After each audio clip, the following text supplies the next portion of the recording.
Okay, welcome back.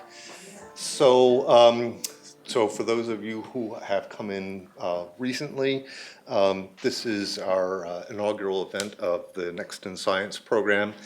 The idea is, at least from my perspective, that a lot of the interesting new science and emerging areas come when we look across disciplines, when there's interdisciplinary work being done. And typically early career scientists are the ones that are leading the charge. So the philosophy was to bring in early career scientists to talk to a broad audience and each other for that matter, to help enlighten us at Harvard and the general public about what might be the new frontiers of science. So we had two speakers in the first session, one talking about living approaches to building defensible shorelines, and one about sound communication between whales and fish. And now we're turning to a talk on the origins of Earth's water by Lydia Hallis, who is a Marie Curie Research Fellow at the School of Geographical and Earth Sciences in the University of Glasgow. And she did postdoctoral work at the University of Hawaii at Manoa, and did her doctoral work at Museum of Natural History Museum in London. And before the break, we were talking about the question, how do we know that? And this was one of these issues where I'm frequently come across things that I was taught as a boy in science class, and I just sort of repeated it verbatim as if it's always true, but not asking the question, how do we really know what it is? And so one of the interesting things for me was I came across an article she had published on the origins of water and Earth, and I had seen repeated many, many times that it was from comets smashing into the Earth, and that's where all the water came from, and I took that as an article of faith until I read her article. And so I'm fascinated to actually see this in person and get to ask questions. So, Lydia? Hi. Afternoon, everybody. Yes, so now for something completely different. I'm going to be talking about where Earth's water actually came from. This is not a study that I've done on my own in any way, shape or form. I worked at the University of Hawaii NASA Astrobiology Institute for 4 years before I came to Glasgow in 2014. And that institute had been set up for 10 years prior to me even arriving. And they had this big question to answer: where did Earth's water come from? And really, it was all about solar system formation and looking at water on different planetary bodies and trying to figure out why Earth is this really habitable and nice place for us to live.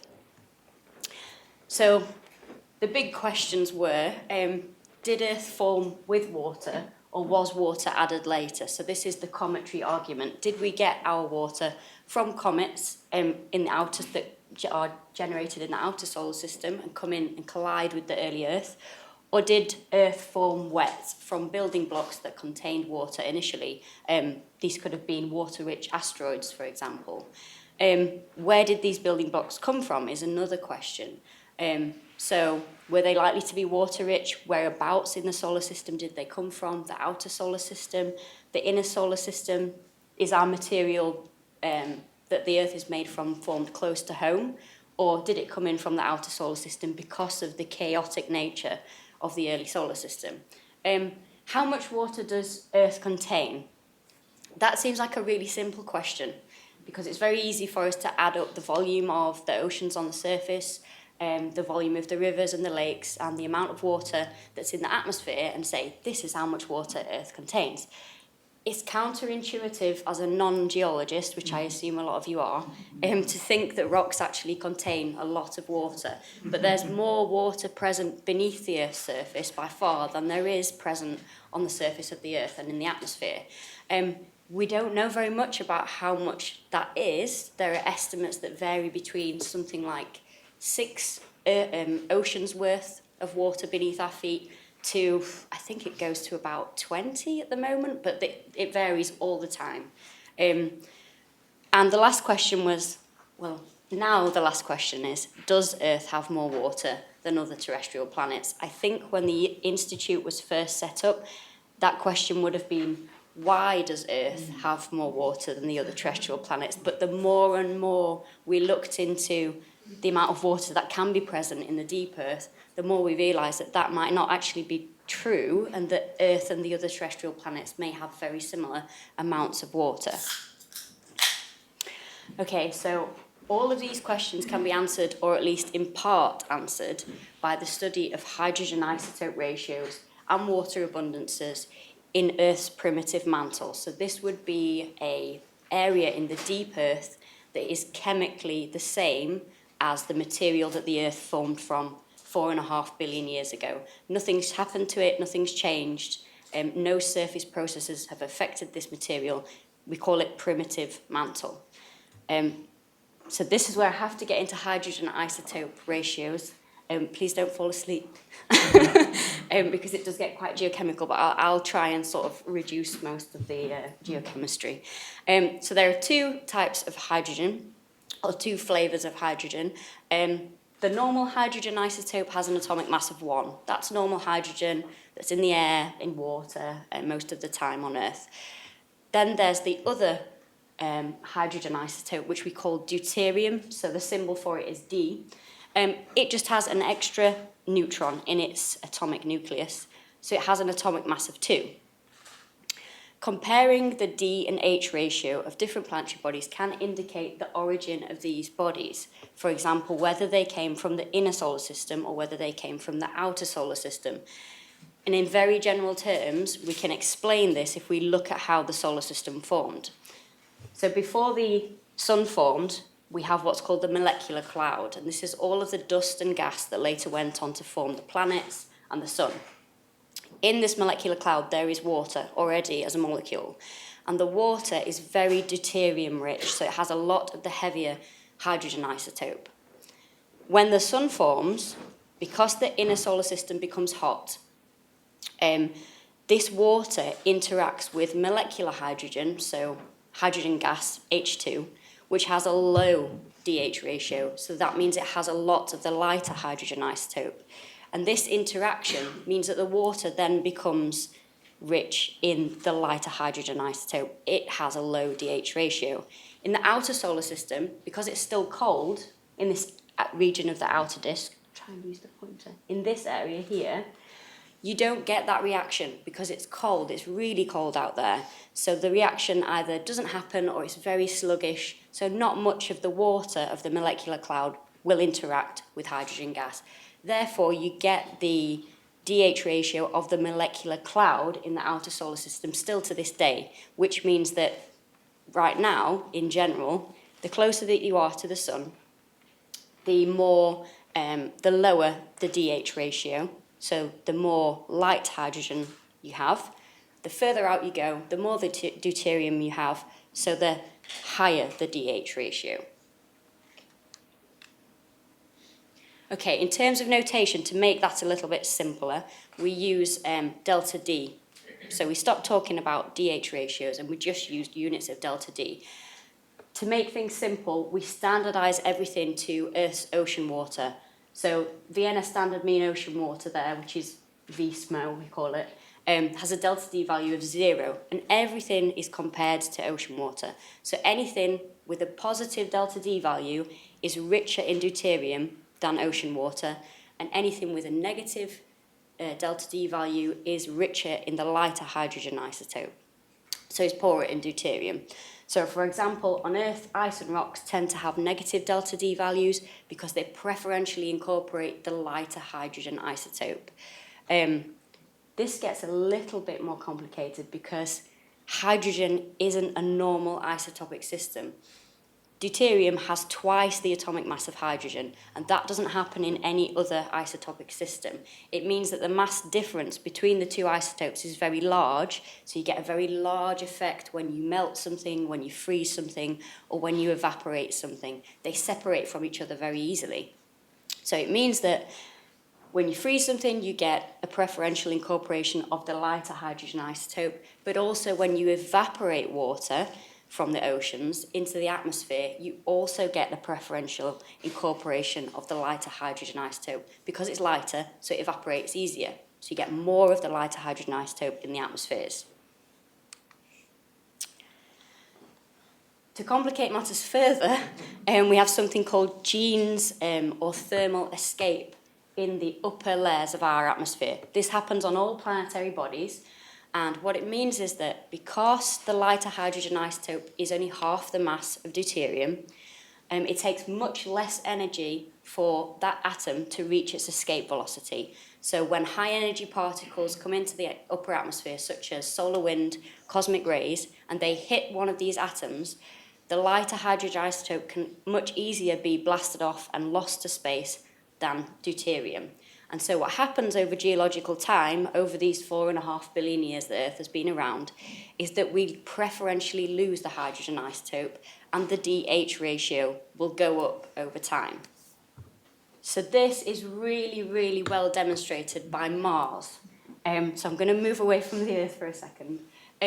Mars's atmosphere is very, very deuterium enriched, and the reason for that is because Earth has a magnetic field, a global magnetic field that protects us from a lot of the radiation from the sun and a lot of the solar wind stripping that would otherwise occur. Mars did have a global magnetic field until around 4 billion years ago, and then the global magnetic field stopped.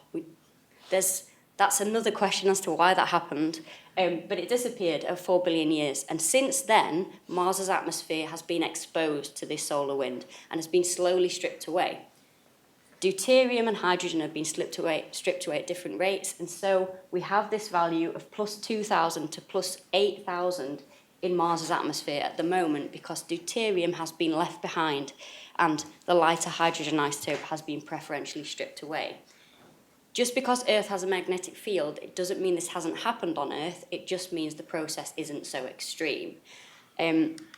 So the bottom line is, changes in the DH ratio via atmospheric and surface processes mean we can't rely on any surface water or any upper mantle water, really, on Earth to give us the original hydrogen isotope ratio of Earth. We must go deeper into the mantle. So, as I just mentioned, Earth is complicated because we do have plate tectonics. No other body in the solar system has plate tectonics. On Mars, you have a static crust. So the atmosphere and the mantle are completely separated. And if you measure the DH ratio in a Martian meteorite, in water trapped in a Martian meteorite, it's low, different to the atmosphere completely.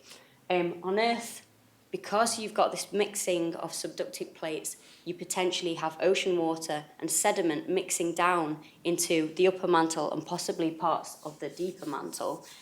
You can't rely on any mantle material or any normal rock to give you the original signature, the primitive hydrogen isotope signature of Earth. We have to go even deeper down than the upper mantle. Samples that are, or rock samples from the deepest areas that are exposed on the surface are found in Hawaii, Iceland, Baffin Island, all these hotspot volcano environments. The Galapagos and the Canary Islands are two other good examples. And they come from what are known as plumes. They're hotspots on the surface. This plume material is thought to come from the core mantle boundary. So this is the core here, the mantle in red, and this plume material comes up all the way from the core mantle boundary. So that's thousands of kilometres. This material comes up to the surface, is erupted as lava, solidifies into rock, and hopefully traps its chemistry, the chemistry from down here, at the surface for us to go and sample and pick up and have a look at. So that is what we aim to do. The first samples that we looked at were from Baffin Island, a place called Padloping Island. So this is Padloping Island. It's only a few kilometres across. There's cliff edges all along here. The samples were collected in 1985 by Professor Don Francis at McGill University in Montreal. And they were collected from this northern area here. When he collected the samples, he had no idea how geochemically special they were, but in the interim years, they've been really intensively studied, and it's found that they're actually quite unique sample set.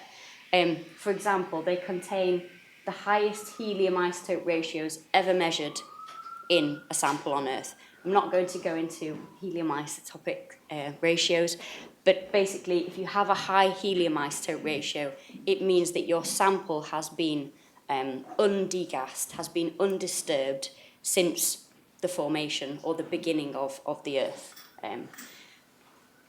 Similarly, we have lead isotopes, that show an ancient undisturbed mantle source. So we know that this source of this plume has been untouched by any mantle mixing, by any mixing of different sources down in the deep mantle for 4.55 to 4.45 billion years. So that's almost the age of the Earth. It's around about the age that the moon formed on the Earth, the giant impact.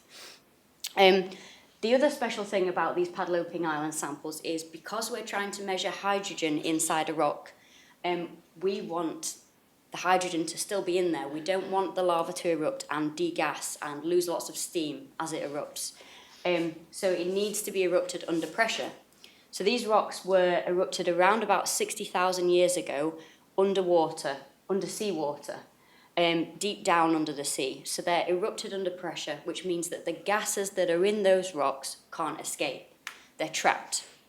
The things we actually measured in the samples were glassy melt inclusions. So these are electron microscope images of some of the samples. These dark grey crystals you can see here are olivine crystals. That's a really common mineral in lots of types of rock, in ocean crust.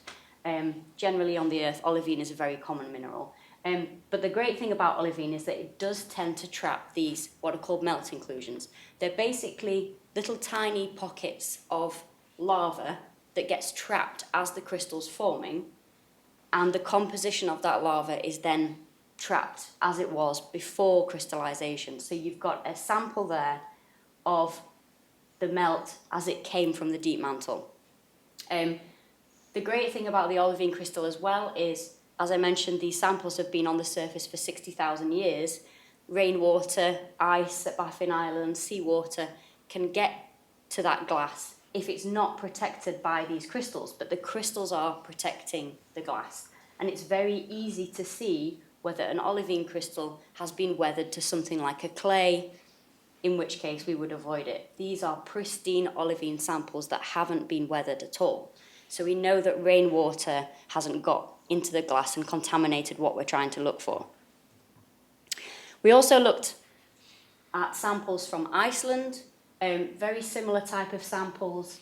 Again, the high helium isotope ratios really shows that we're looking at rocks that are from a primitive and isolated source from subductive mixing down in the deep mantle. These samples were erupted subglacially, but essentially that's the same as subaqueously. They're under pressure, so it stops the gas from escaping. Again, we're looking at glassy melt inclusions, so these are some of the inclusions in here. If you've noticed the scale on here, that's 40 microns there. So that's about a 35 micron width melt inclusion. That's about a fifth the width of a human hair.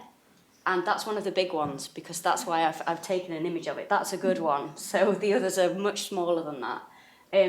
They're really, really difficult measurements to make, because that isn't a water blob inside. It isn't a liquid bit of water. It's glass. It's only got parts per million of water in the actual glass, and we're looking at something that's less than 40 microns across. So the measurements are really, really difficult. Not only that, but the samples have to be polished, they have to be prepared. So how do you do that without using water, without using any kind of resin that doesn't contain hydrogen, without exposing them to the atmosphere, or touching them with your fingers, or breathing on them? It took years for us to perfect the methodology to be able to make these measurements. It helps if you've got a big machine, which in Hawaii we have something called the Kamika 1280 IMS ion microprobe. It's this thing, it's the size of a big room like this. It makes a variation of different noises, and there are 3 people that permanently run this thing. It has a very high vacuum sample chamber here, which we put the samples in. They're stored in a vacuum oven at 60 degrees C to stop hydrogen getting anywhere near the surface of the sample. We then put them at very high vacuum in here, and we bombard them with cesium ions. So a beam of charged particles hits the surface and makes these little pits over what were the melt inclusions. The pits are about 1 micron depth in size, so you're not really destroying much of the sample, and you make an aerosol which then goes through here into the mass spectrometer and tells you how much hydrogen you've got versus how much deuterium you have. I should mention we also measured oxygen isotopes just to be able to tell whether we did have any contamination from things like rainwater, from things like mixing as the samples came up through the crust. Did they dissolve any kind of crustal rock into the sample which would contaminate a hydrogen signature? If you imagine you have some lava that dissolves a load of sediment that's very water rich, you don't want that in your sample because it's going to contaminate the results. So if I start with this graph, actually, you can see our Icelandic samples, the points are in grey, and the Baffin Island samples are in red, and we compare them to some previous Hawaiian data, which is this green point here. 2 of the Icelandic samples showed altered oceanic crust contaminant, so immediately we discounted these samples. So we've got delta D, so again, Vienna standard mean ocean water is 0, anything above that is deuterium rich compared to ocean water, anything below is more rich in the lighter hydrogen isotope. All of our samples, apart from these Icelandic samples which are contaminated, plotted below Vienna standard mean ocean line. That's not surprising because, as I mentioned, normal rock samples, they have a negative value anyway. But this is the region of the normal rock samples, what we call MORB. It means mid-ocean ridge basalt. So it's a typical sample of a typical mantle basalt. They plot in this very narrow region here, in this orange rectangle, at around about minus 55 to minus 65.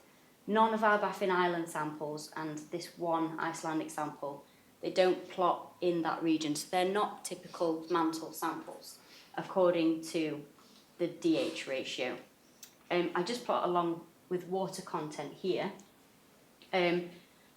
Water content is interesting because we're also looking to see how much water there is in the mantle in general. The more basalts have a variation, so normal basalts have a variation of water content, and it goes up to about 0.1 of a weight percent, so 0.1% really of the rock will be water in the most water-rich normal mantle basalts. Our samples extend much further in terms of water content and have much lower DH ratios. So this delta D value here, the lowest that we measured in a Baffin Island sample, was minus 218. That's about the lowest value before that was these Hawaiian samples at, I think this one is minus 165. So we've gone quite a bit lower than previous samples, and these samples are even much lower than normal samples. So we can definitely say there's a source in the deep mantle that has a lot more of the lighter hydrogen isotope than Vienna standard mean ocean water. In addition, it's got more water. So why would that be? Well, we came up with this hypothetical source. As I mentioned at the beginning of the talk, the sun and normal molecular hydrogen have a lot of the lighter hydrogen isotope. They have a very negative delta D value. It's actually at minus 870, so it's somewhere down here. So we use that as our theoretical sort of end member for our theoretical deep mantle source. And we used a water content of around about 1 weight percent water, because based on the Hawaiian lavas, previous researchers had determined that these samples, their source regions, had around about 1 weight percent water. So that source plot somewhere over here. None of our material in the glassy melt inclusions plots anywhere near this theoretical, what we call the protosolar source, so a very primitive source. we get around, at the lowest values, a 20% value. So it's 20% this protosolar source and 80% this normal morb mantle source. You would expect that, the diagram I showed you earlier on with the core mantle boundary and the plume coming up through thousands of kilometres of mantle, you would not expect that that plume hadn't interacted in any way with all of the mantle material that it was coming through. It's obviously interacted quite a bit, but we do see a 20% signature of something that's potentially quite rare and that doesn't exist elsewhere on the surface of the Earth, something that we don't have pure samples of. What was that 20% one from? That one? Yeah. This one? Yeah. So this is 20% the theoretical protosolar source here. And where did it come from again? You said. Oh, this is from Baffin Island. So the red samples are from Baffin Island and the grey are from Iceland. So it looks as though also the Icelandic samples may have been more degassed because they contain less water. So subglacial eruptions probably didn't pressurise quite as much as the subaqueous eruptions. I'm sure there's been degassing in all of them, but it's the amount of degassing here. You can see they're quite water poor compared to the Baffin Island samples. So maybe they just weren't under quite enough pressure.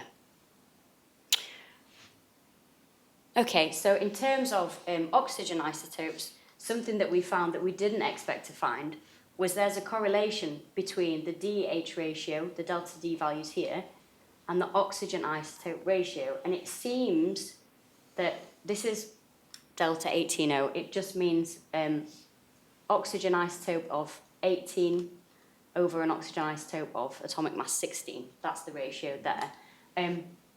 What we see is an enrichment in the lighter hydrogen isotope, so a more negative delta D value, corresponds with a lower delta 18O value, so an enrichment in the lighter oxygen isotope. We don't really know why this is, but protosolar things like the solar wind are very rich in oxygen-16 compared to sources on the Earth. So this is hinting that there's something there that we haven't quite understood yet. Okay, so in terms of the source of Earth's water, what does this mean? We've got a low DH ratio, we've got lots of the lighter hydrogen isotope. What bodies in the solar system have a similar DH ratio? Well, the sort of front runner at the moment is the C-type asteroids. These asteroids are thought to be the parent body for what are known as the carbonaceous chondrite meteorites. They're quite a common meteorite group on Earth. They're known to contain a lot of water. Some of them are very clay-rich, and they contain up to 10 weight% water. So there's no problem in us forming the Earth from 100% carbonaceous chondrites and having enough water. In fact, we'd have way too much. But it's very unlikely that the Earth formed from 100% these carbonaceous chondrites. It's more likely that it was a mixture of different things. In terms of the DH ratio, that works. These C values here that you see in the orange lines, this is DH ratio here. You can see they plot below Vienna standard mean ocean water, which is this orange Earth line, minus 218, which is our lowest Baffin Island sample, is around about here. So they do correspond to that lower value. Some of them plot much lower. This is that protosolar source that I was talking about at minus 870. We can see the comets up here, really, they don't have anything to do with these values. You cannot get all of Earth's water from cometary origins and have the right DH ratios, even just for the ocean water, and let alone for what we found in the deep mantle. It doesn't work.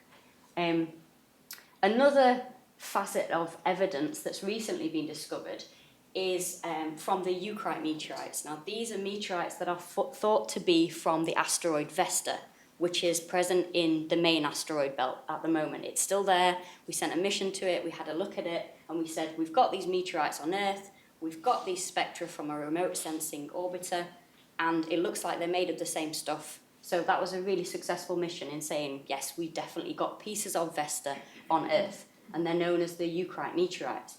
The interesting thing is they have the same DH ratio as the carbonaceous chondrites, and so it was said that the eucrites are formed from the carbonaceous chondrites. Now, Vesta's interesting because it's not any normal asteroid. It's actually, we think, a remnant planetesimal from the beginning of the solar system. So in the early part of the solar system, we have smaller planets that formed into larger and larger planets by hitting into each other, colliding, destroying each other, and eventually we end up with the 4 rocky planets that we have today. There were hundreds of planetesimals, and there is now one that we know of that's left that didn't get destroyed, and that's Vesta. It formed only 20 million years after the formation of the solar system. That sounds like a long time to a non-geologist, but it really isn't. It's a blink of an eye. These are some of the oldest meteorites that we know of, and they kind of could be the intermediate stage between these carbonaceous chondrites and the terrestrial planets like Mars and Earth, Mercury and Venus. So this is a really popular theory at the moment. The problem is it doesn't really work because based on models of solar system formation, the carbonaceous chondrites were nowhere near where Earth was forming when Earth was forming. This is a diagram from a 2011 paper that looked at giant planet migration. So these are the giant planets, the black circles here. You've got Jupiter, the biggest, and the other 3 behind it. And you can see that Jupiter moves in towards the inner solar system. After about 4 million years after the solar system formed, Jupiter moves in. Saturn follows a little bit. The other 2 kind of stay where they are. And what happens in the inner solar system, where the rocky planets are forming, is you get this huge sort of chaotic environment. Jupiter squashes everything together and everything goes crazy. Saturn comes in and then eventually they move back out to their current orbits and you form the 4 rocky planets. The problem with this diagram is that the carbonaceous chondrites are the blue dots. They formed in the outer solar system.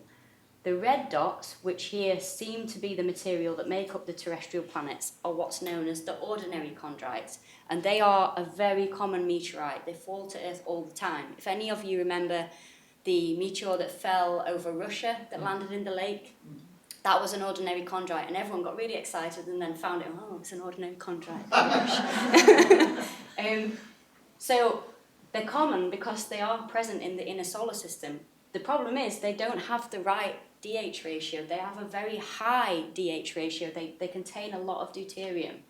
You can see there are some blue spots in there, so there are some carbonaceous chondrites, but calculations show that this is not anywhere near enough to produce either the right hydrogen isotope ratios that would be low enough for Earth, or the amount of water that we think is present, even on Earth's surface, even for the lowest estimates. So there's a problem here. So people started to look elsewhere and say, okay, well, what other mechanisms can we think of?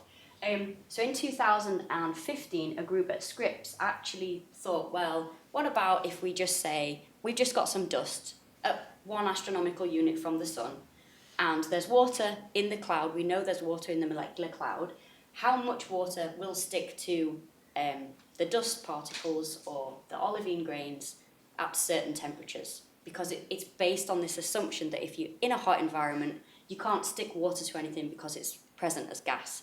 That's not true, it turns out. Water molecules will stick to dust particles at up to 900 Kelvin. So that's actually hotter, we think, than the temperature at 1 AU when the Earth was forming.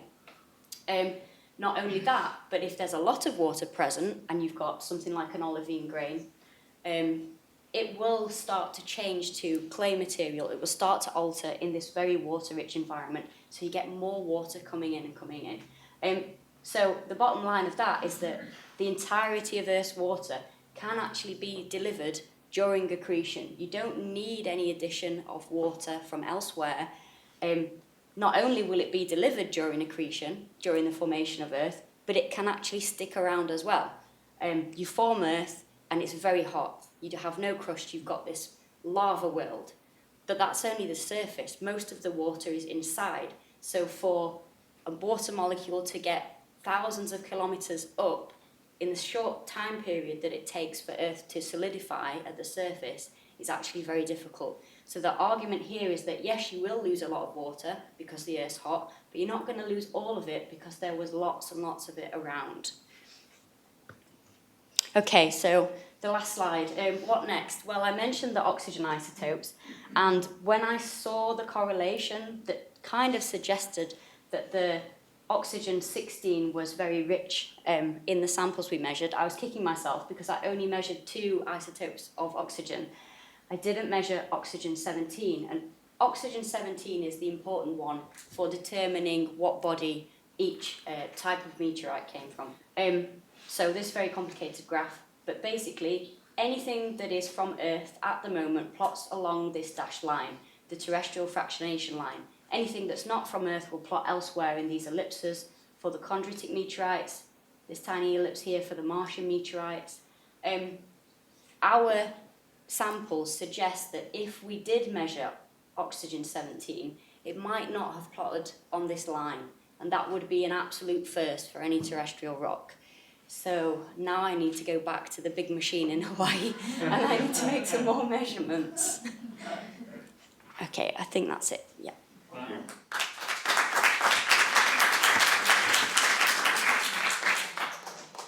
Okay, so hold your questions. We have one more speaker, and then after his talk, then we'll have him come up and you can ask questions to both of the speakers. So our final talk is by Ben Harden, who is assistant professor of oceanography at the Sea Education Association. I was lucky enough to get a colleague's cruise on one of their sailing vessels a couple years ago. And he also works as a researcher at Woods Hole Oceanographic Institute. His work centers on ocean currents in the North Atlantic. This, again, just by anecdote, is of interest to me because I teach a course on navigation, and one of the things that has fascinated me is the period when the Norse settled first Iceland and then Greenland, and there is some evidence that temperatures in the North Atlantic were warmer, and there's this critical area called the Denmark Strait between Iceland and Greenland that had to be crossed. And we know that the colonies in Greenland emerged roughly 1000 AD and then got shut down around 1350, around the time of the Little Ice Age. And so this area of the Denmark Strait has been fascinating to me because it's somehow the source of the world's largest underwater waterfall and has all these strange currents and going on. And so I have to hear about this. So his talk is entitled The Fate of the Gulf Stream. So here's Ben.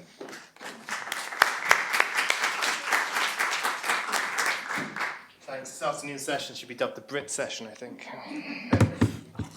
Thank you to Lydia, first and foremost. That's an absolutely fascinating talk and some stuff that I've never really ever thought about. So this is great. I think about what happens with the water that we actually have on our planet right now.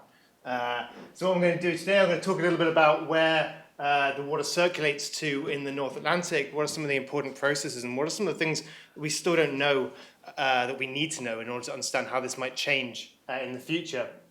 So I'd like to start with this image just because I like old maps. This was actually from 1943. It's an Army map of the North Atlantic, and it shows the surface circulation we find in the North Atlantic. And I like it because these lines here are streamlines, and it basically picks out some of the really key features of the circulation around the North Atlantic. We have a subtropical gyre down here in the southern portion of the North Atlantic, which basically just takes water and circulates it all the way around. And then if we go further north, we have a subpolar gyre up in the Erminger Sea, and that just takes water, actually sends it the other way around over the southern coast of Greenland up there.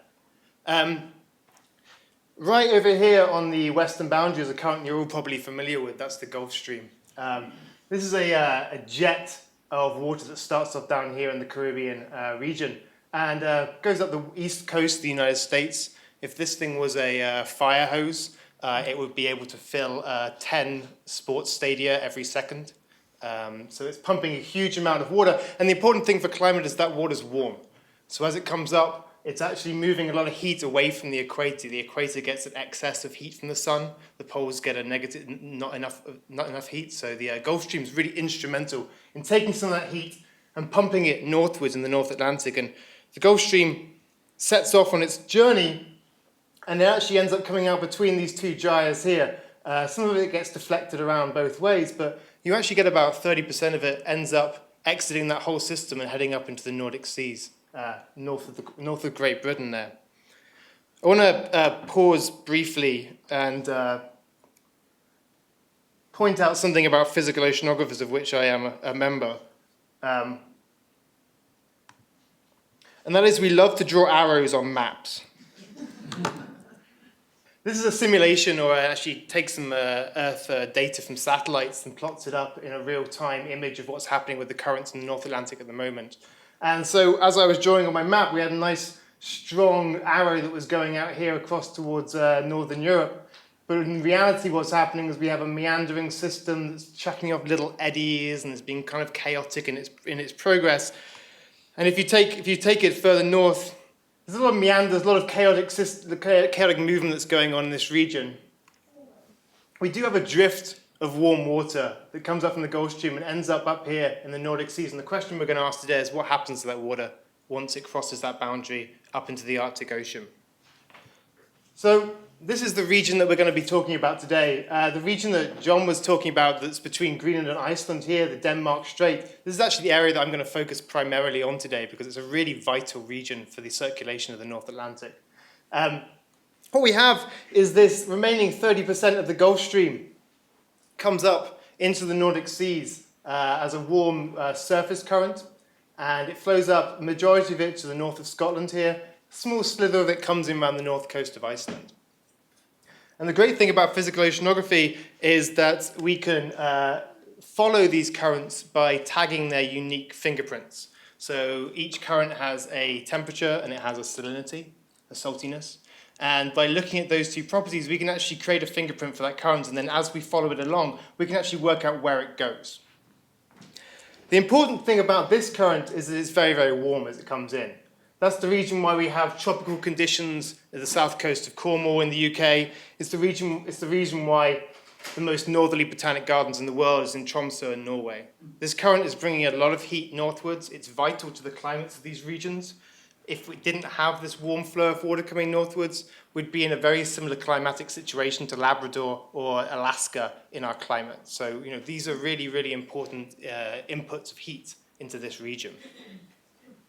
So, we have this warm water flowing into this region. This region here is called the Nordic Seas. It's basically the gateway into the Arctic Ocean, which is up here.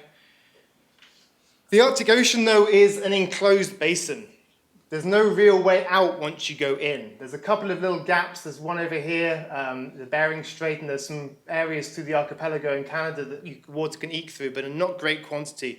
So the situation our warm water's got is once it comes in, it can't keep coming in unless some water's flowing out. Otherwise, we're just going to keep piling all this water up in the north, and it won't be able to do that. So one of the primary ways that we exchange that warm water that goes north is with dense water that's coming back south. And this water is coming back south, not at the surface, but deep in the ocean. It's actually passing across conveniently for us and who want to measure it. There's a ridge, an oceanic ridge that runs between Greenland, Iceland, the Faroes, and Scotland that has some small gaps in it. This ridge is about 6 to 1,000 meters deep in the ocean. It has these small gaps. One of them is the Denmark Strait, there's the Faroe Bank Channel over here, and there's a small one to the east of Iceland as well. The Denmark Strait is one I'm going to focus on today because it's the primary channel. It's the largest of the overflows. It's ultimately the densest of the overflows, so it has the largest contributor to the kind of return flow of water. And the basic question that people have been asking for quite some time is, how do we take this warm water that's flowing in and turn it into that dense water that's then going to flow back out again? Basically, as a side schematic, it looks like this. We have warm water flowing in. We need to somehow convert this warm water into dense water that can then go over this ridge and cascade down to the deep ocean. This is, as John was saying, one of the largest underwater waterfalls in the world. It's cascading from about 600 meters depth all the way down to 2.5 kilometers or further as it goes back southwards. Hugely dynamic system, but it all starts in how we produce the dense water, the deep dense water, north of the Denmark Strait. So oceanographers, physical oceanographers have mulled this over for many decades. Back in the 80s, everyone was basically centered on the idea of, okay, you just send warm water into that basin, you hit it with intense cold winds, maybe you form some sea ice which rejects some salt into the water, and eventually that water just becomes dense enough in the central basins that it just sinks and flows back out. This was challenged in the 1990s by a researcher called Cecil Moritzen, who proposed that instead of looking in the middle of the ocean here, we should just actually follow the Gulf Stream on its path and see where it goes. And she proposed that actually what's happening is this Gulf Stream water as it comes in, it's just flowing progressively round the outside of the Nordic seas. It's being hit by winds, it's sea ice is being formed around it. And basically you just get colder and saltier all the way around until eventually it can sink along the edge of the continent here and flow straight back out. So we've got like a pipeline system now rather than a more diffuse system. If we zoom in to the Denmark Strait in particular, this current we call the East Greenland current because it flows on the east coast of Greenland. It comes in here, passes over here. This is our sill at 600 meters, and then it's about to cascade down into the really deep ocean. And what you can do is you can go out there and you can take a ship across this line here and lower some instrumentation and look at the fingerprint of those currents, and you can really see those significant fingerprints. This is a cross-section of the ocean. Over here is the Greenland coast. This is the shelf, and this is dropping off into the middle of the Denmark Strait here. Everything below this white line here is destined to join the overflow. And what you can see is we have temperature on top here and salinity on the bottom here, is that below that white line we have this nice blob of warm, salty water. It's got a lot denser since it was in the Gulf Stream, but really that fingerprint is still on that current. We know that it came from the Gulf Stream water. And more importantly, it's flowing out of the page towards us, towards the strait. Of also note, up here on the shelf, we have a lot of very, very cold, very, very fresh water. And that's the outflow from the Arctic Ocean. So the Arctic dumps a lot of fresh water into the ocean, which then flows out as well. So actually it's a combined current, the East Greenland current. We have a deep, dense component that came from the Gulf Stream originally. And then we have this fresh surface outflow, which is joining it to the surface. So everything was great, everything was hunky-dory back in the 1990s. We knew where this water was coming from, we knew how the Denmark Strait got its water. We knew where the key regions were to focus on in order to understand how the water might be changed under future climate change scenarios. Bingo. 2000s came, some pesky Icelanders discovered a brand new current that no one had ever seen before, flowing on the north coast of Iceland. This is not an uncommon occurrence to discover currents in this region. They're very, very small in scale compared to the Gulf Stream because of rotational effects as you get higher up towards the poles. But this was a brand new discovery, and this was also bringing dense water towards the strait, but it wasn't coming from the same direction as the East Greenland current. It was coming from around the corner, around the coast of Iceland over here. They called it the North Icelandic Jet, and if you expand that cross-section that I showed originally, all the way out over here, this is Iceland now over here, you can see roughly where this dashed line is here. We get a demarcation from this warm, salty overflow water that was going to be in the East Greenland current, and you suddenly jump to a much fresher, much colder product. A fingerprint that was distinctly different from the Gulf Stream, and we needed to know where that was coming from. Importantly, again, it's coming out of the page towards us. It's flowing this way towards the sill. Of note also up here, we've got some very warm, salty water. That's that little eking stream of warm water we had flowing in around the top of Iceland. So we've got that warm water coming directly in from the Gulf Stream as well in that region.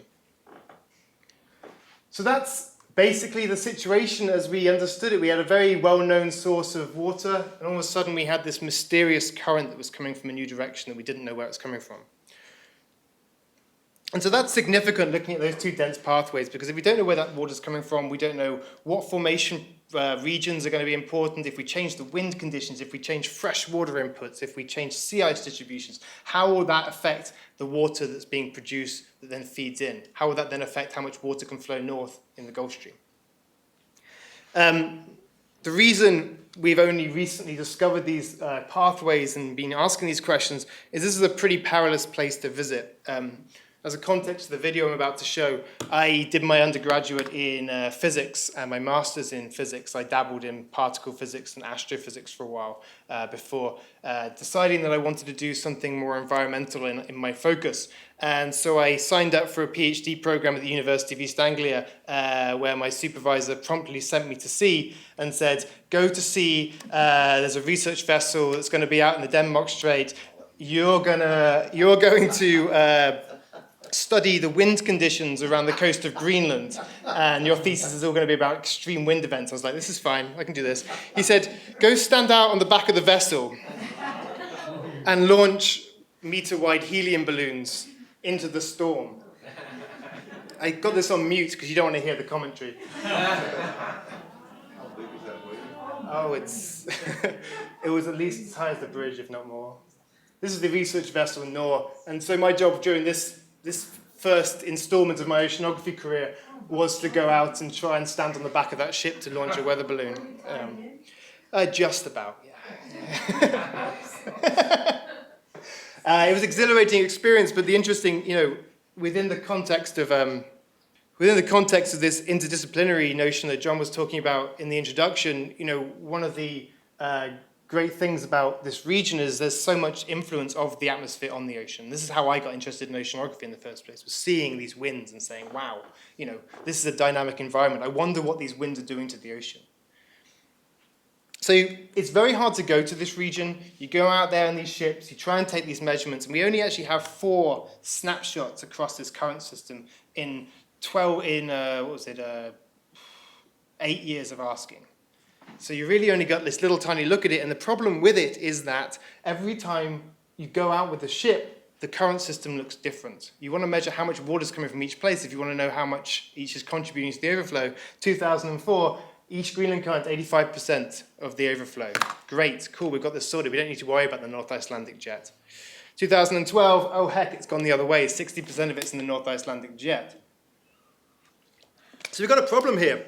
We don't know whether this is this a seasonal thing? Is this, because we actually only go out in the summer to measure these things. What's even happening in the winter time? Is this, if we went out a week later, would it be different? If we went out a year later, is this a decadal trend, or is this something that's happening very, very quickly? We really don't have a way of doing that if we just keep going out with ships one by one to try and measure these systems. So the way that we solved the problem is kind of a technological solution, which is to go out with a series of moorings across the whole current system. So an oceanographic mooring is basically a big anchor that sits on the seafloor with a wire that comes up to a very buoyant float. We keep our floats about 100 meters below the surface because there's a lot of icebergs in the region. There's a lot of fishing vessels that will come along and smash them. We lose a lot of moorings in this region because of those kind of activities. So we have to be a little careful, and the old oceanography adage is you don't put something into the water that you're expecting to get back. You have to be a little bit realistic about this process. And I thought I'd just say a little bit about how we deploy them, because I think it's kind of fascinating. You have to take the ship back out there to put these things in, and the way that you put them in is you kind of go backwards. This is again the north. This is a much nicer day in the Denmark Strait. We got very lucky on this particular cruise. And the idea is you're on the back of the ship and you put they put it in backwards. You put the float in first, the top float. Put that in the water, release it, and you've got the wire now attached to the bottom of it, right? And you now steam away from that, and you start laying out your wire, you start adding the instrumentation one by one, and you just keep spooling it out, and eventually you end up with the anchor that goes over last. So you lower the anchor, and it's just a big chunk of steel. Then when you get to exactly the right point in the ocean where you want to drop it, you trigger the release, the anchor drops, buoys go down, and then that top float comes water skiing towards you as it's being dragged down underneath the water. And so then you leave them there. We actually left 12 of them across the whole thing between Iceland and Greenland.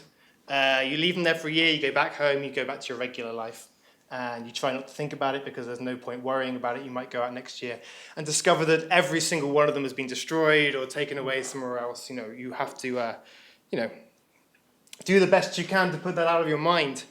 And then you do go out a year later to find out whether these things are still there. And one of the things about going to pick these moorings up is that they're below the surface, then you can't see them from the boat, so you have to find them electronically, and you have to, using a fish finder or something like that, go back to the place where you left them.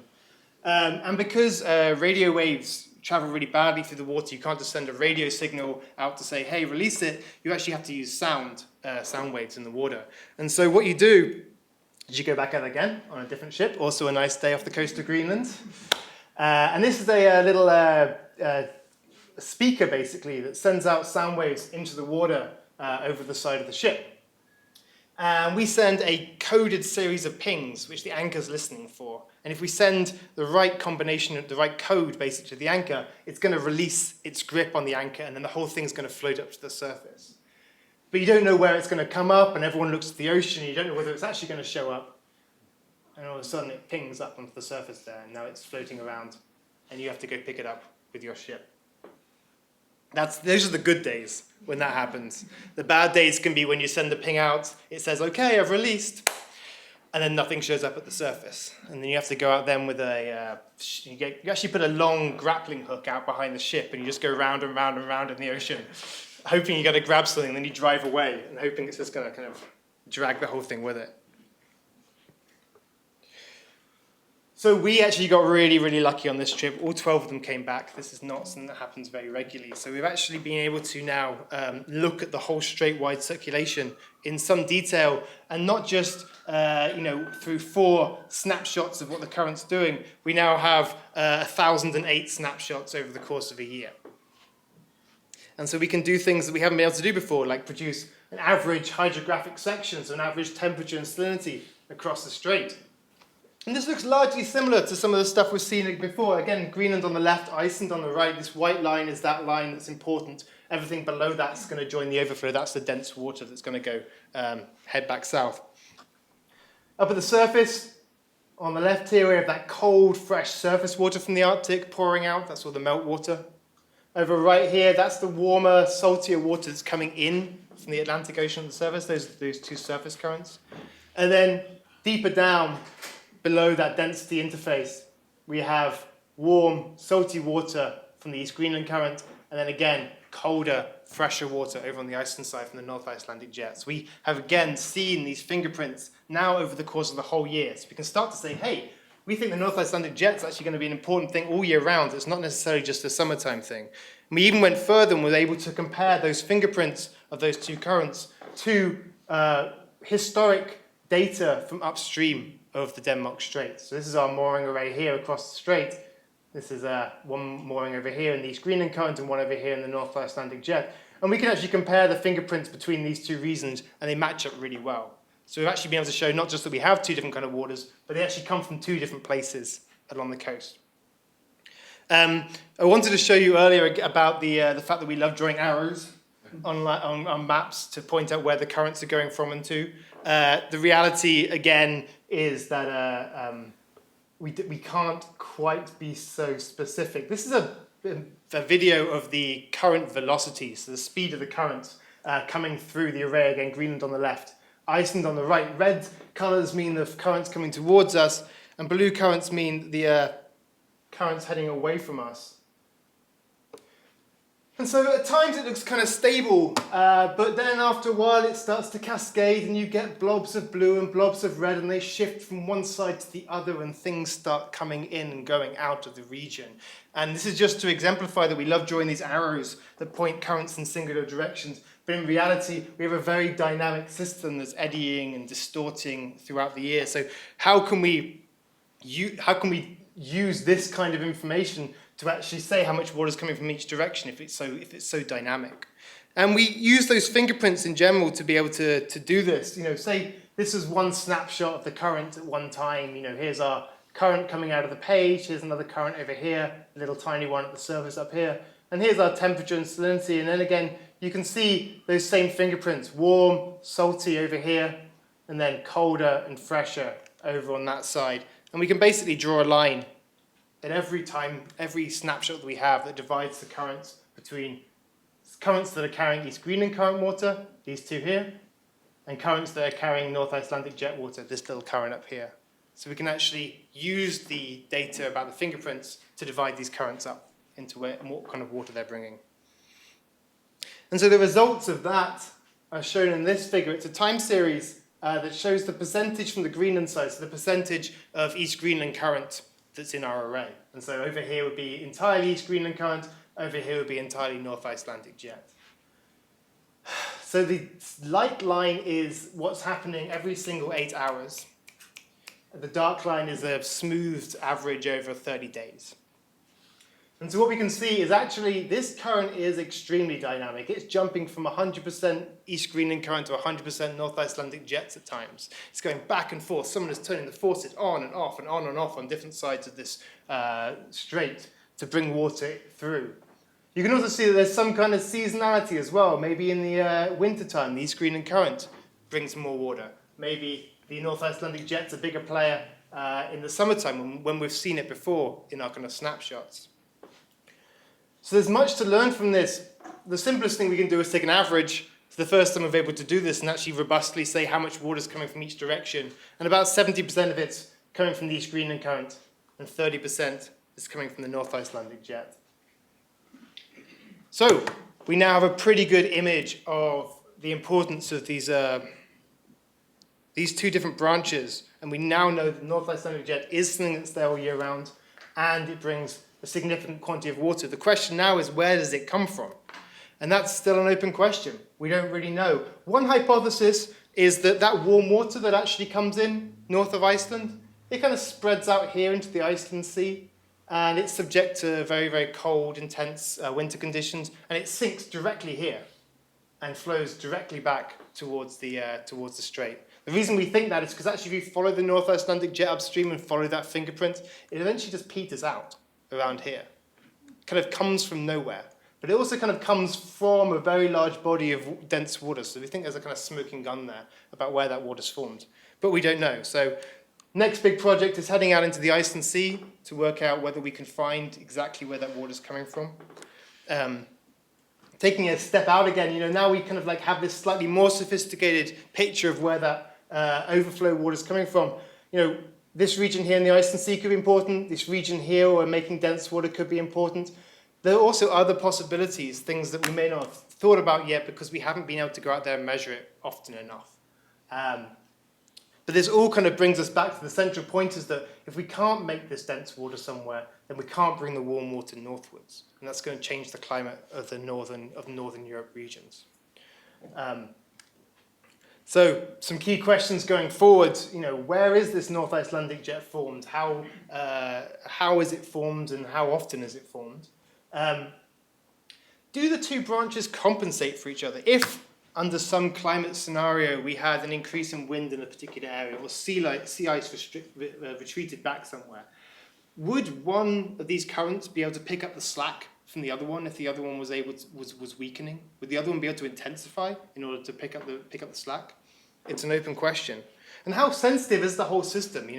We know in the past that this whole thermohaline, this whole circulation in the North Atlantic shut down various glacial periods in the past. Is that something that could happen under climate change scenarios? Or is this system robust enough under the kind of changes that it will see to actually be able to sustain itself and be able to keep bringing this warm water northwards?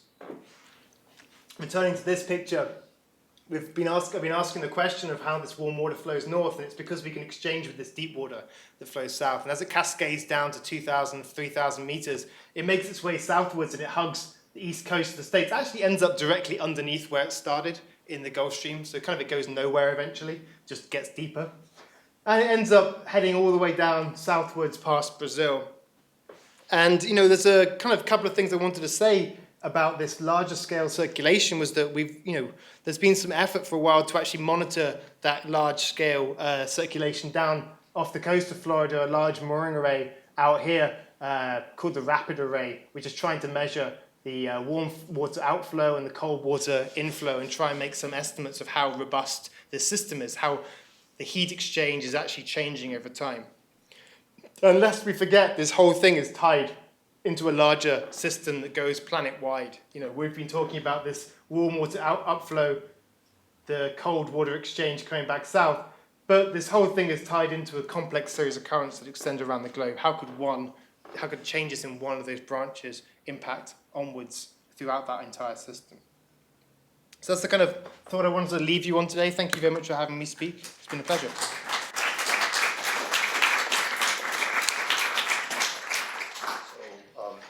Maybe, so Lydia, can you come join Ben here at the table?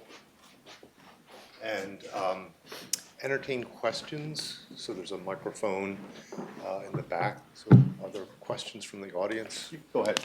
Maybe we can start with your questions. Start with my question? Well, okay, well, the first question's for Lydia, and it's just gonna reveal that I'm a physics nerd, but at least I'm in good company.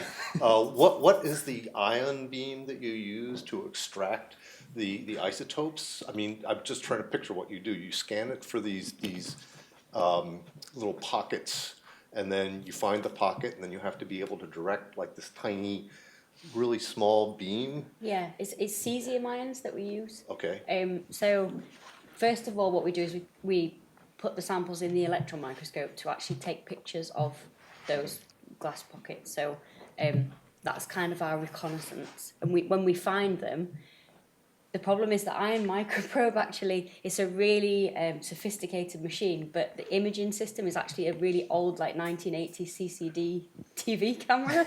So all you can see on the surface is cracks, and the sample is coated in carbon. So you can't see any of that detail on that image, you can't see at all. All you can see is the cracks. So you have to kind of have a map of the cracks in your mind and then go, okay, let's move a little bit leftwards, a little bit, and then you make the pit. Then you put it back in the electron microscope and you say, damn, I missed it. So it takes a long time to actually sort of work around how to navigate in the system and then make sure that you've hit. And the worst is when you half hit, because if you've half hit it, you've destroyed the sample, but you haven't got any data. Yeah. That reminds me of this T-shirt my son got me, which is "Stand back, I'm doing science." Okay, question here from the audience. Me? Yeah, this is a question for Lydia. Is this on? Hello? Yeah. Okay. And this is a very naive question, but my curiosity or my need to have it answered is greater than my embarrassment, so I'm going to ask it anyway, because I've wondered about it for a while. Now, you gave us a criterion by which we could possibly determine whether water on Earth was produced coevally with the Earth, or whether it came later from outside the Earth extraterrestrially. And that leads to my question, which is, what does it mean to say when we say we're running out of water? I mean, it just means to say that water is becoming less accessible, like they say the aquifers are emptying, but the water is going somewhere, right?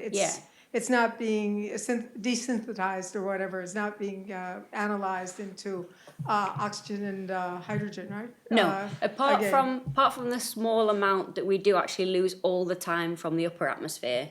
It goes out into outer space. That is lost to space. Right. But in terms of our reservoirs and aquifers on the surface, it's us that's using the water up, and it is becoming less accessible. It's just But it's just down. going somewhere else, right? Yeah, when it it's, can't go into the rocks, right? I mean, we don't have conditions in which it could. Or, it can, if you talk about at plate margins, you have lots of ocean water and sediment, but that's been happening all the time. Right.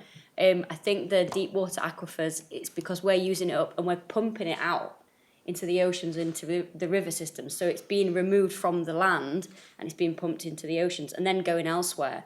Because some of these systems, I think there was a paper a few years ago that talked about a water aquifer underneath North America that's actually 1.2 billion years old. that's the Ogallala. That's what I'm talking about. They say it's emptying out. It's almost empty now. Really? Because the California farms are using so much water. So it doesn't Oklahoma take- farms. Isn't that? It's under Oklahoma. Oh, The okay. Ogalallas, yeah. So it doesn't take that much of But a it's agriculture that's human using it. Yeah. human activity to destroy things that have been around for billions of years. Okay, thank you. There's a question back here. Hi, this is for the gentleman. I'm wondering if you have any more picture of those underwater waterfalls. Like, I'm kind of curious. Yeah, it's a little hard. You've got water falling through water. So it's not actually something you can take a picture of. We know that they exist because you can go there and measure the speed of the water, and you know that the water above it is largely stagnant, and then this layer on the bottom is sliding down to the deep water. But we're talking about ocean currents which aren't necessarily falling at the rate of water from a waterfall. Typically these currents at their strongest velocity is maybe moving, upstream of the strait, maybe 10, 20 centimeters a second. Actually, in the overflow itself, you might get up to like a meter a second or something like that. The Gulf Stream's a particularly fast one. That can go at least a meter a second.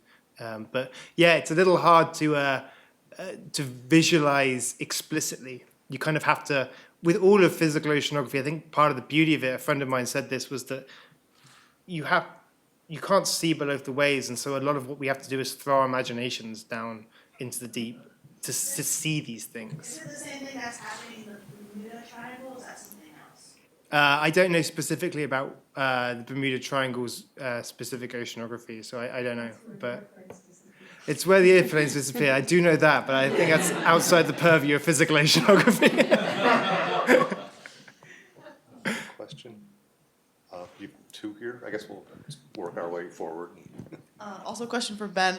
You were talking a little bit about how what you're looking at specifically is related to like global ocean circulation, and I was wondering, thinking about like North Atlantic deep water formation and stuff like that, looking forwards with climate change, what do you know or think about possible changes in that circulation, and whether the specific currents you're looking at could have some effect in how they change too? Yeah, absolutely. We know from the geological record that in the past that circulation has largely shut off, or it's become shallower, or it's moved to a different part of the North Atlantic, all of which would affect how much heat we can get northwards. One of the major concerns in the climate change is melting of the Greenland ice sheet. You melt more fresh water, you dump that out into the ocean, and all of a sudden you've got this fresh, really light cap on the water that is really hard for the winds to cool down enough to make it sink. So you're basically shutting off, you're making a little cap on the surface which shuts off this dense water formation. It's not entirely clear if that is happening or will be important. As I was showing, a lot of that fresh water is flushed out along the shelf of Greenland. It's going to be important to know if we can get that fresh water off the shelf and into the open ocean regions where this dense water is being formed. That's going to be important. Another thing is if we have retreating sea ice. The edge of the sea ice is often where a lot of the dense water is made, because you have these winds coming off the edge of it. They're very cold and they're very dry. So you can take both moisture and heat out, both of which make the water denser. And so the sea ice edge position is a kind of important parameter in knowing where the dense water is going to form specifically. So if that sea ice keeps retreating or changing its positions, it may change where we form the deep water. Just as what we've seen currently, there's been no evidence so far, no categoric evidence that we've seen a slowdown in that system. But we also know that it has happened in the past and it could happen again. We have lots of hypotheses for how it might change.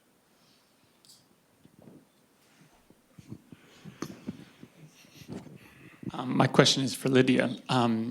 One of the really mind-blowing things that has come to my attention as we've started here at the Institute to think about our year focused on oceans is the question that you addressed: where do oceans come from? Because at first I thought, I've never thought about that. That's really interesting. And then the next question becomes, well, how the heck are you ever going to answer that question? And so you've really had this really amazing presentation of where your research and the analysis of your materials is leading you. But I really appreciated you showing that complex machine because it really puts those of us who are not in the lab in your kind of world about you can't just dream this up, and it's not just a theory, it's a tested something, but how do we test it? And I'm wondering if that machine has been so important to kind of advancing some of the understanding that you're making.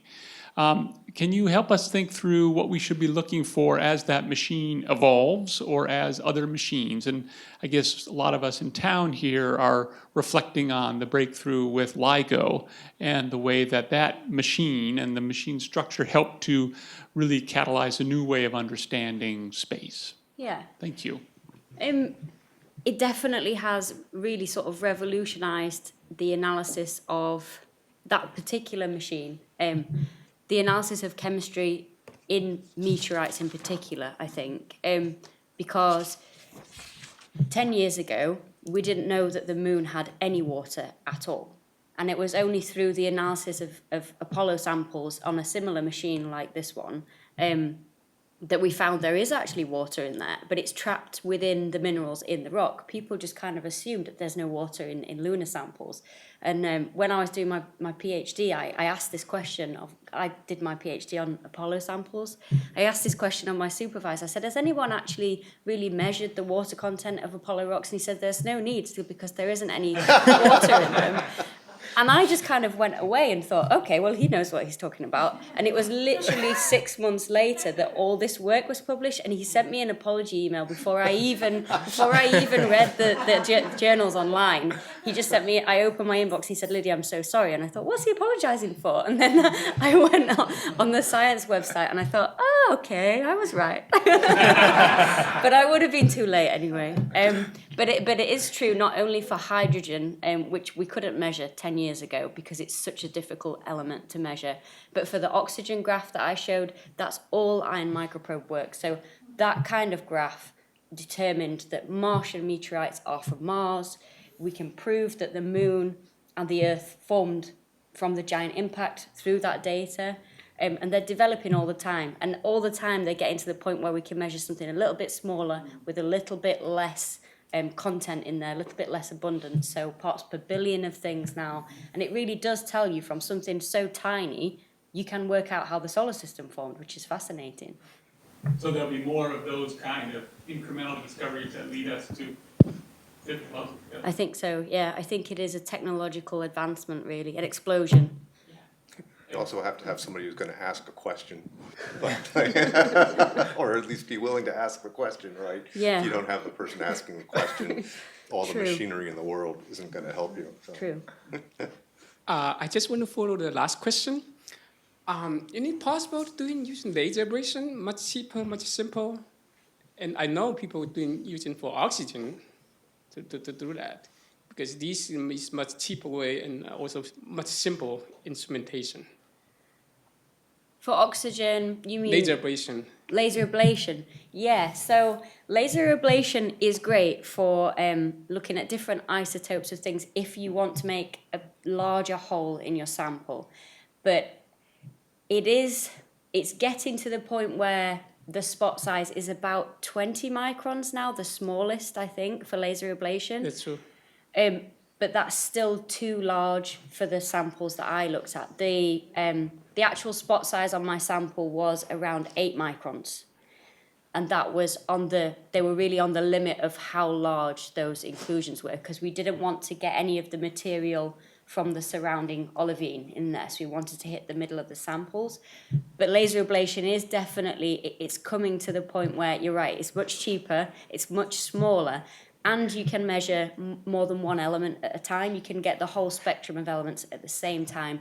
The problem is, for hydrogen, you can't use it. You know, Because hydrogen's so volatile, it doesn't have the high vacuum chamber that the iron microprobe has. And also it doesn't have the resolution that you can tell between, for example, deuterium has an atomic mass of 2, but so does molecular hydrogen. So you need that huge electromagnet to separate out the different atomic masses. okay. One question So I have- laser ablation at the moment can't do that, I don't think. for the hydrogen. And I have one more question. I assume your sample all from the moor, right? It's not from back or It's from where, sorry? from moor, From Moore. Mid-Ocean region, Brazil. Oh, right, from yeah. Volcano because those they have water circulated, subduction zone is not true fundamental water. Yeah, I didn't measure the MORB samples. They're samples that were standard samples that have been measured elsewhere that are just used as standard samples. The paper that really focused on those, I forget actually the name of the author who measured them, but that was quite a recent paper as well. I'm not sure where they got their samples from. But I assume it's from Mid-Ocean region, Brazil. Otherwise, Yeah. it was not from direct from Mendel. It's from the surface, yeah, it Okay. will be from the surface. It's not from a deep mantle sample. But I think they are fresh samples, so they're actually quite fresh pillow lava samples. So they're not contaminated by things like seawater. You can measure, for example, the chlorine and potassium isotope ratio of the glass in the sample. Will tell you whether things like ocean water have affected the chemistry of the rock. So you avoid any kind of contamination from seawater. Yeah, that's true. If the rock sample coming from arc or big arc basin, those sample is come from subduction zone. There's the water circulating from seawater involved. For the MORB samples? Yeah. Yeah. And I also heard you mention there's no plate tectonic on other planet. Is this your No, I said this. surely there's answer? no- Because there's people now study the plate tectonic on other planet. There's no plate tectonics on any other planet. On Mars, there's kind of abortive plate tectonics. So it kind of started to begin, Yeah, but people are it didn't break through the crust. It's a wrinkling of the crust, but there's no evidence that it actually went down into the mantle and any kind of circulation started. And I think that's because Mars didn't have enough water. So it had enough water early on, but I don't think it quite had enough water to sort of lubricate the system and get full-blown plate tectonics. Venus doesn't have any plate tectonics and Mercury doesn't have any plate tectonics.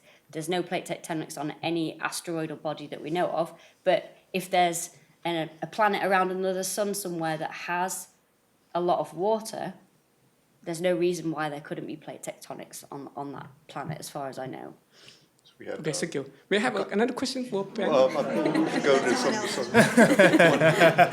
try to spread it around. Oh. One here and one here. I have a question for you, Ben. I'm interested in microbial life in the sea. Okay. And the express trains that you described are really interesting for thinking about the flow of microbial life within the ocean. And I thought at one point you said that the Arctic Basin was like a closed system, and then that these things flow in and maybe flow out. But then I thought you were suggesting that now maybe you think the currents don't go that far. So They could you do. just- I presented a kind of a little simplified picture of what was going on up there.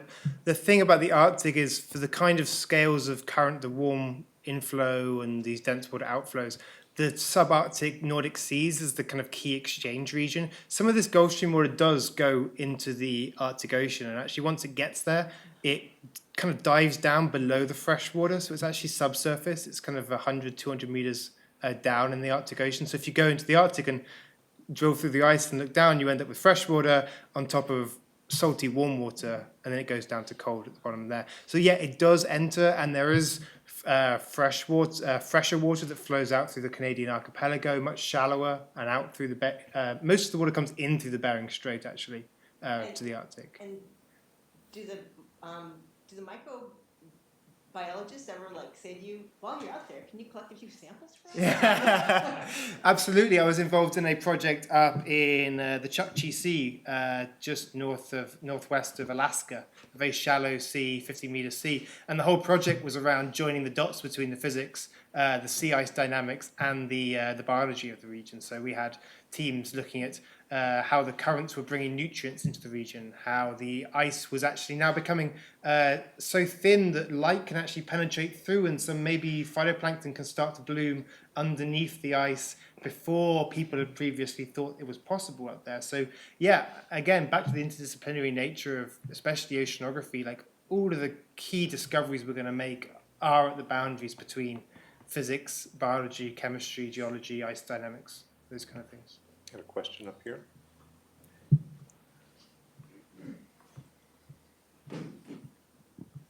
Hi, my question is for Ben, and it's on the flip side of climate change. So the question is there anybody even tentatively thinking about ocean currents and temperature gradients as potential sources of energy? Yeah, I think there is some thoughts. I don't know specifics on this, but I have heard people discuss, the a possibility of using turbines on ocean currents. I'm not sure how fruitful it's going to be. I know that you can actually technically, theoretically extract energy from the thermal gradient in the ocean, but I don't think people are thinking about this on a big scale. I think we have some much better practical options on land and in coastal environments where we have a lot of readily available energy. One. Just because I forgot to ask you. Okay. It's very quick, because you gave us, in your talk, you gave us a criterion to determine when water came into the Earth system. Wouldn't there be another way of looking at the problem and answering it, which is when and where did conditions obtain for the synthesis of water from oxygen and hydrogen? Yes. So I mentioned about the molecular cloud earlier on. So astronomers, which I am not an astronomer, they assure me that there was water in the molecular cloud before the sun formed. So that cloud of dust and gas contained molecules of water. So we don't need to wait for things to cool down after the sun's formation for the oxygen and the hydrogen to come together to form water. It's already there. It's immediately available. And the Earth doesn't, it's not one of the first planets to form. So I showed that graph with the giant planets moving in. They form, Jupiter begins to form first, then Saturn, then Uranus and Neptune form after that. And it's only once those giant planets are formed, at around 4 or 5 million years after the solar system formed, that they begin to migrate in, and then you get the terrestrial rocky planets forming. So they're actually quite latecomers in terms of solar system formation. It's kind of the last big bodies that form. So you'd expect that things had kind of settled down a little bit in terms of oxygen and molecules forming together. You've already got solids in the solar system by that point. Okay, so now it's time for our reception. So I'd like to thank all the speakers.